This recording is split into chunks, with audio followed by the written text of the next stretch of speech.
the last door. The crumbling Ashcroft Asylum had stood abandoned for decades, its halls echoing with the whispers of a forgotten past. The town of Greywood kept its distance, weaving tales of ghosts and vanished trespassers. But when a group of urban explorers live-streamed their night inside and disappeared without a trace, Detective Laura Pierce was called to investigate. The morning after the live stream ended abruptly, Laura stood before the asylum's towering gates. Fog curled through the iron bars like ghostly fingers. Her partner, Detective Jacob Vance, joined her, holding up his phone. "This is the last frame of their video," Jacob said, showing her a frozen image of a door. It was made of heavy oak, with an intricate carving of an eye at its center. "Where does it lead?" Laura asked, her gaze fixed on the screen. "No idea," Jacob replied. "The asylum's blueprints don't list it." Laura tightened her coat against the chill. "Then we're about to find out." Inside, the asylum was a maze of decay. Graffiti scarred the peeling walls, and broken furniture lay scattered like the remnants of a forgotten storm. The air was thick with mildew and an eerie stillness that seemed to swallow every sound. Laura and Jacob followed the explorers' trail, marked by glowing red arrows they had spray-painted on the walls. The arrows led them deeper, past rooms with overturned beds and scattered medical equipment, until they stood before the door. It was exactly as it appeared in the video. The carved eye seemed to watch them, and Laura felt a shiver that wasn't entirely from the cold. Jacob ran his fingers over the carving. "Looks old. True, but the hinges are new." Laura tried the handle. It was locked. "Let's see what's behind it." Using a crowbar, Jacob pried the door open with a groan of protest. The air beyond was colder, carrying the faint scent of burnt wood.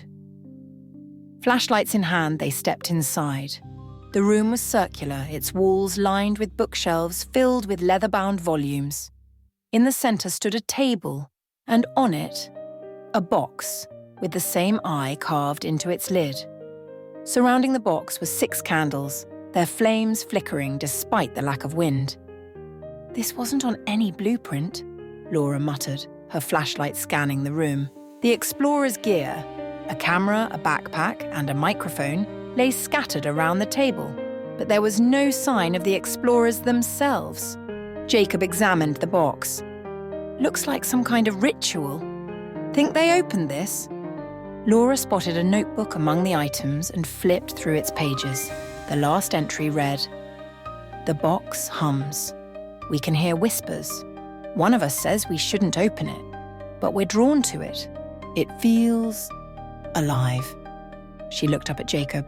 Whatever they did, it wasn't smart. Jacob lifted the lid of the box carefully. Inside was a key, blackened and old, its surface etched with strange symbols. The room seemed to darken as they stared at it.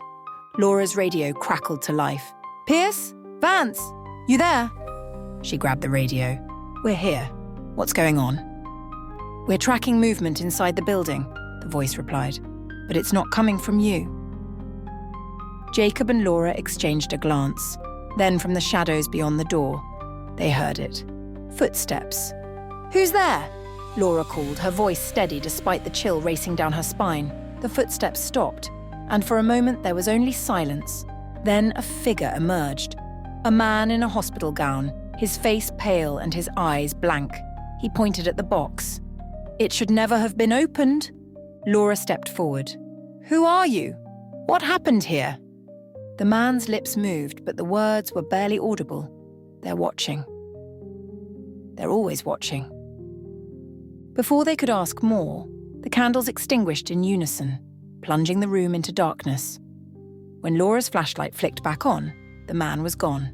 The investigators left the asylum that night with more questions than answers. The box and key were secured as evidence, but Laura couldn't shake the feeling that their case was far from over. Back at the station, she placed the key in the evidence locker. As she turned to leave, she heard it. A faint hum, growing louder, followed by a whisper that sent shivers down her spine. "Come back."